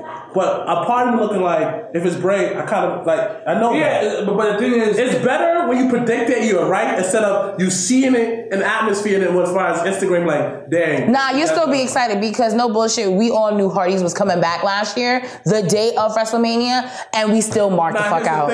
Same concept. Here's the thing though. You see, I went back to how, like, during, like, around WrestleMania season, I like to go as just, not as a hardcore fan, but just as a kid that had no internet. I don't look up no spoilers, nothing, because I wouldn't be surprised for the biggest main event. That's my feeling. So yeah, like I said before, that's a great. I just feel like I just want to be surprised. Well, you always will be surprised. Don't get me wrong, but I kind of wish that my brother didn't post that, because if I would never saw it, I would be hyped to see Bray. But now I'm not as hyped. No, but it's still be hype. Okay. Because you don't know, and it might not be Bray. Like, you never know. I want to be Bray, but it's just like, I just want to be hype. So again, you'll be hype regardless. It's WrestleMania. Trust me, you'll be hype. I'll be more hype than Bobby Lashley. By the way, dumb as fuck. The bar is moving. Yeah. We know that. We all knew that. We know that. Like, it's fucking Braun Strowman. Yeah, it's Braun Strowman. Get him over. But I did say a couple of, wasn't like probably another podcast I was talking about. I did say that it's good to put him in the tag team scene because it allows him to be diverse. Now David open up his character a lot more in the tag team. All right. Say that. All right, so let's go on to the triple threat for the WWE Intercontinental title, which I do think will be one of the matches of the night. So we have Seth Rollins versus Finn Balor versus The Miz. So guys, will Miz continue his streak? Because I think a little after Mania, he'll be breaking the longest reigning Intercontinental Champion of all time, consecutive, like dates or whatever. But who do you think's gonna win? The Miz wins because the streak has to continue. Mm-hmm. Now, just by a day, right? Yeah. Now, okay. Finn takes the title right after. Yeah. Finn's gonna be up for a big push, and like they could branch off to make Finn versus Seth after that. Yep. So let's go into the segment. Mm-hmm. I'm so tired of seeing Seth versus Finn. So actually, I would not ever want. No, I don't want to see that ever again. But the thing about it is like how that like you got the element of let's say the bar. Wow, the element of what's my train of thought? The club. Thank you. The club interfering and stuff like that. But then again, it kind of the whole mental. But I mean, but then are we gonna go back to fucking Shield versus the club? Are we gonna go down that road again? You never know. You never know. Oh, spoiler alert. No, I'm just kidding. Like how that, you go back. But I mean, you go back into his tag team with him and my son on the Swiss Superman. The throwback to our age days. You can go that route. I don't see Steph doing that. Well, it's not gonna happen. Yeah, nah. Yeah, no, that's whack as fuck. But keep in mind too. I mean, I thought if Miz's child was not born before Mania, I definitely saw him dropping it. Now that she's here, Miss Monroe Sky, I totally see Miz winning. But keep in mind, it is Finn's actual first WrestleMania. So, and we live for WrestleMania moments. So this could be his moment and he could win too. So I don't know, but I'm going to go with the Miz too. Let's do the Raw Women's title match of Miss Nia Jax versus Alexa Bliss. We know who we going for. So next, 6 shots of Jameson that night when she wins. When Nia wins. All right. 6 shots of Jameson when Nia wins. Y'all heard it here. So make sure if you're at Legends Bar, please record Sir Wilkins taking those 6 shots because I will not be there and I need to see this. Nice. So we're going to go to the SmackDown women's title match, which is, I think, going to be the match of the match for women. We have the Empress of Tomorrow, Asuka versus the Queen, Charlotte. So we have title versus streak. Who's going to win? Asuka's winning. Yeah, next. Asuka's and again, I did predict that Asuka will win the mixed tag challenge. And y'all said, no, she might get you lose. She might. Again, you never know. Once again, Negro Damas predicts the future. You predicted one thing. Whoop-de-doo. I predicted several stuff. All right, so I'll sit there and Drake see. Maverick as a 205 general manager. That was rumored. That was cool. I predicted that. I predicted. Cool story. I predicted her winning the mixed tag. I predicted that. Yeah, cool. Anything else? You just killed my whole phone. I'm just saying. Anything else? No? All right. So we have... You know that, right? I'm not. I'm just saying. I was asking a question. Anything else? Yeah. All right. So... Whatever. We have Ronda Rousey and Kurt Angle versus Triple H. Let me finish. Rude as fuck. Triple H versus Stephanie McMahon. Ronda Rousey. Ronda Rousey and Kurt. Yeah. But is it going to be on a roll-up? I don't know. Like, I probably might take a pee break there. So is fucking Ronda going to make Stephanie tap? Probably. Yeah, or like a double tap, ankle lock, and she had ankle lock too. Yeah. Ooh, whip-de-doo. Next. Wow. Tough crowd. Let's talk about this rumor match. So those that have been watching Raw for the past few weeks, John Cena has been calling out The Undertaker. And to no answer Taker has given him whatsoever. So Cena has declared he will be in attendance. He'll be a guest. He'll be a fan at WrestleMania. Or will he not? Will Undertaker actually come out at WrestleMania and will I finally get the match that I've been wanting for the past 2 years? Are we going to get Undertaker or are we going to get American Badass? Well, I thought about it.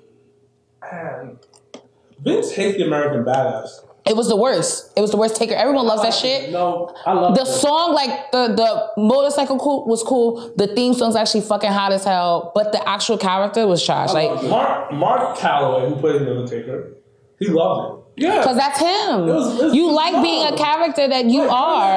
During that time, we gotta love it so much because during that time that he had some of his greatest matches, Yep. And the fact that during that time he definitely involved his style in the ring. He went from the... I support Undertaker throughout and throughout, but it was not my favorite persona. Like that era, when he was the big evil, I felt so good because he diversified his character, diversified his ring work. He was no more doing, unnecessary... He still was doing on the ropes. He still was doing... Again, the last ride. Oh, that's My son got the gloves back on, UFC fighting. Come on, B. He ain't coming back as American Badass. He ain't. So he's coming back as Taker. Yeah. I feel this way. This might happen. I'm watching something this week. This might happen. They might actually have the match, or he might just come back and they might just pull a rock and advertise it for next year. Yo, I'll be fucking pissed. I'll be mad. Oh my God, I would be below. Mania will be in New York. Yeah, WrestleMania 35 will be here at MetLife 2 times. But then again, that route. Well, they was here 29. That was my first one. Oh, I'm talking about like 2-time, meaning like under 2018 and 2019. Yeah, but No. I'm saying this way. I'd rather them not have a match. I don't care if I get heat for this because it'll give everyone else more time on the card. Time is actually not an issue. Like when you're in a fucking stadium for 6 hours, But I'm just saying this way. Listen, it's gonna be 7 hours. I know, be there half the day. It's gonna be from 5 to 12 because whatever the live match is gonna be over 11 o'clock. Yeah. It's at 11:30, But listen, I'd rather them not have the match because it would be cool to like John Cena kind of hosting it, do little funny skits, this, that. It would be cool. I'd rather them have the match, give everyone else more time. Because an extra 5 minutes in a match can make a whole lot of difference. But their matches are gonna be more than 10 minutes. So like, how much more time somebody gonna need? It's gonna be dope. Him in the crowd chilling, and then nah, it ain't real unless Cena is in like the 600 section as a real fucking fan that is on a budget. Don't be fucking but that you're not really a fan. Sense. Like he got bread. So like you the fancy ass fan that you want to be front row. Yeah. That's why you want him. Exactly. Yeah. Selfish. I've already met John Cena, so I'm not selfish. No, but just say that. You want to sit next to him. Exactly. Just say no, that. I really don't. And hand him a program. Exactly. No, I don't. Yes, you do. I really don't, though. I've met John Cena already. It doesn't matter, but like once I meet him, I'm one and done. Like I don't gotta do repeats. Listen. There's difference between meeting him and sitting next to him throughout the whole event. I shook his hand. Like again, it's different. Like we hugged, we spoke. Listen to what I'm good. It's difference from meeting him, shaking his hand, to actually having a conversation. I mean, if it means me being on the WWE Network and WWE.com again, I'm game. Exactly. So. That's what I'm trying to say. Just like, I'd rather him secure in the bag. Yeah. y'all women. Always. This way. Listen. It makes more sense to be in the front row because he got money. It'll be mad fake that he's all. Nah, it'll make you. I would feel relatable. I'll be like, oh, bro, you a real fan. You up here with us. Cool. Whatever. But I'm praying with my Taker jacket on that I see this match that I've been waiting so long for. Stay home, Taker. Do not. What Stay the fuck? home. Stop it. Stay home. You like go back to the gym looking bony out there. So Taker actually looks better than he did last year. He's doing quarter squats. Yeah. Well, I love that. Yeah. Well, nigga, he not you. The fuck? Well, if you put it on Instagram, exactly, showing off. I mean, he just look. We all show up for the gram, so don't do that. But that was not showing for the gram. Well, that's because we all know that you. Yeah. We're not going to go there. All right, so next match that we're going to actually talk about is the return of the Yes Movement. Daniel Bryan and Shane McMahon versus Kevin Owens and fucking Sami Zayn. And if Owens and Zayn wins, they get their jobs back. So who's going to... Is it going to be Screwmania? Who's going to screw who? Who's winning? What do you guys think? Daniel Bryan and Shane McMahon. For one... I said Daniel Bryan Shane McMahon because Daniel Bryan return match. 1. 2. This dude Shane has not won a pay-per-view since. So you might as well give him the W. To like extend the story, probably on Raw or something like that. Because again, people do forget the Superstar Shakeup is coming after that. For Backlash, yes, which is here in New Jersey. Right. So I'm just saying, like, why not give the man that would defy all odds the match? All right, you had it for a problem with you. Come on, baby. Come on, baby. Now, you may be the booby at this podcast, but I am Ricky Beamer. That's his name, right? It's definitely like I feel like Willie Beamer. That's I don't say it. It is Willie Beamer. No, it's really Beamer. Beamer? Yeah. Yeah, I was right. No, it's not. No, you said Ricky. So you were you were 0.5% right. It's really Beamer. Yo, it's Beamer. Look it up. Look up Jamie Foxx. Any given Sunday. What's his name? I'm just gonna do it now. All right. Well, why you look that up? Jamie I'm Foxx. say what I have to say. No, Willie. Willie Beeman. Yeah, I know. It's one of my favorite movies. What's his name? Yeah, Beeman. Okay, you may be Boobier. I'm the what? Boobier. No, Booby Miles. Yo, because it sounds like he keeps saying boobies. So I'm saying here like, yo, he calling you a titty. No, it's not Boobier. It's Booby. Oh yeah, Booby. But that's what he was saying. So I was saying like, yo, he's calling you a titty. So I don't understand what the fuck that's about. Kevin Owens and Sami Zayn win because Shane turns on Daniel Bryan. I think Daniel Bryan is going to turn heel. And will get... He did you not just tell him he's been friends with him over 20 years? I'm keeping the same energy. Daniel Bryan is definitely going to turn heel. And people still going to chant yes, because that's what everybody's worried about. He's still going to be chanting... People still going to be chanting yes. Like, nah, it'll be great. You want a happy ending, B. No, you don't. Yes, you do. You want a happy ending. You don't want a happy ending. I'm gonna have you till SummerSlam. Okay. All right. I still feel like kind of my son Shane, Shane Daddy-O and my son D-Boy Brian gonna win it. Okay. Yes, I give them Knicks name because those are my boys. He was chilling, on the hookah spot the other day. You don't even smoke hookah. I hate hookah, actually. I just like saying that. Yeah, I'm like, you don't even smoke hookah, so... Who's at the spot? Remember that time with me and you? Definitely wasn't. All right, so we're going to go to the WWE title match of Shinsuke Nakamura versus the phenomenal one, AJ Styles, which they try to front is this dream match, but it's happened before. The wool's over your eyes. It's happened before, but it is the first time in WWE at WrestleMania, so we will give them that. So who's going to take the title? Because I got my Nakamura shirt ready for Tuesday Smackdown with the new champion arriving. I gotta go with I gotta go with you said, Nakamura, because I think AJ's kind of wrestling injured. There's a report that he's kind of injured, so probably take the straps over him and give some time to heal up. And it's a great way to kind of I would say reset him, but give us a break from AJ for a little bit. Because he's been carrying Smackdown on his back. Because that's the house that AJ Styles built. Sidebar: my son built 2 houses. He built up TNA, and now he's building on SmackDown. And I definitely think he's gonna build Raw up too. And the fact that my son's a Christian, he's like kind of like Jesus, a carpenter. He's over here building stuff. Oh, that was fly.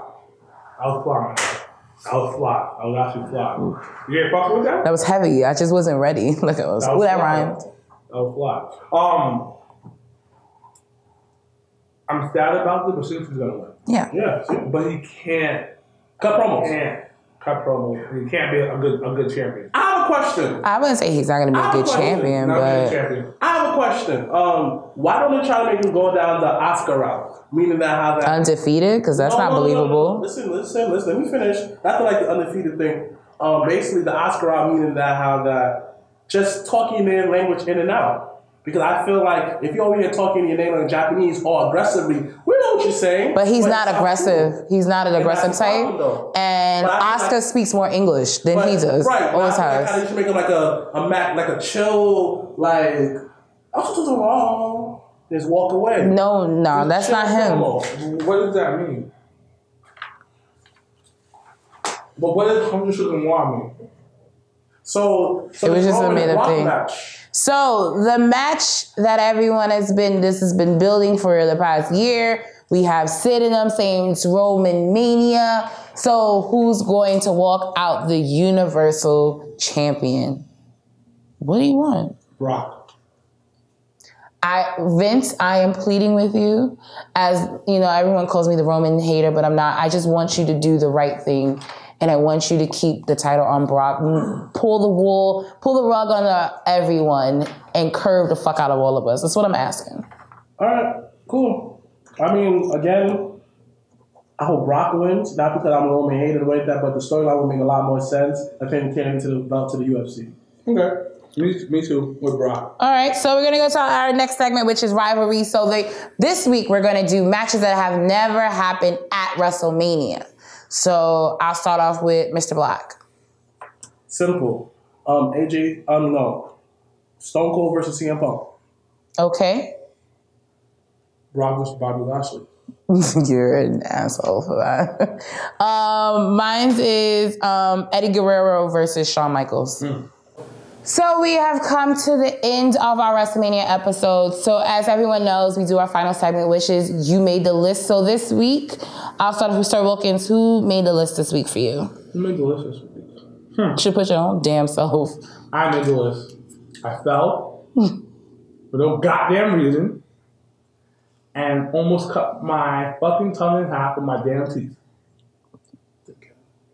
But who did make the list was the French medical center because it's free motherfucking healthcare. I'm Millie Rock for this block. Yes, go ahead. All right, Mr. Black, who made the list this week? I'm in another good mood this week. Nobody. All right. This week for me, the WWE Network. Wow. Because it's reasons. Because I was super excited because they put WCW Saturday Night on the network. And I was super excited. So I was like, man, that 95, 96 era, like, it was popping. These niggas gonna put only like 1992. So we're talking about like when, like the Dangerous Alliance with Paul Lee, like with Austin before he was Austin. Like it was mad. It was old shit. And I was just like, if you're gonna put this on, give me everything. Mm-hmm. Give me options. Don't just give me all of 92 in one episode of 93 and think that shit was cool, because it wasn't. Because I was really excited about WCW Saturday Night coming back on the network finally, because Thunder just came back and they haven't added all the episodes of Thunder either, so it's crazy. So those that are still around, that are not in New Orleans like myself, please make sure to support the boys at Legends Bar, Jabba Tears Podcast, and Yup, I Like Wrestling for the WrestleMania 34 viewing party at Legends Bar. They have over 300 RSVPs, so if you have not already RSVP'd, please do so. And then those that are in New Orleans right now, please make sure to support those that are out there. And there are so many different things going on. There's WrestleCon going on. There's WrestleMania Access with different meet and greets. They have Joey Janela's Spring Break show. Shout outs to my boys at A Shot of Wrestling Podcast, who has been promoting the shit out of this wrestling event. It's something you guys don't want to miss. So you want to always mix some indie and some WWE time. So if you're in New Orleans, make sure to go and support some indie wrestling. And then also, Ring of Honor Supercard is the same night as NXT TakeOver, so you pick your poison at this point. But I will be there. Please check us out at Jabba Tears Podcast for some videos, pictures, everything going on for WrestleMania weekend. Once again, I was joined with Sir Wilkins and Mr. Black. I am Janelle from HR, signing off. #Black Excellence. #we're out.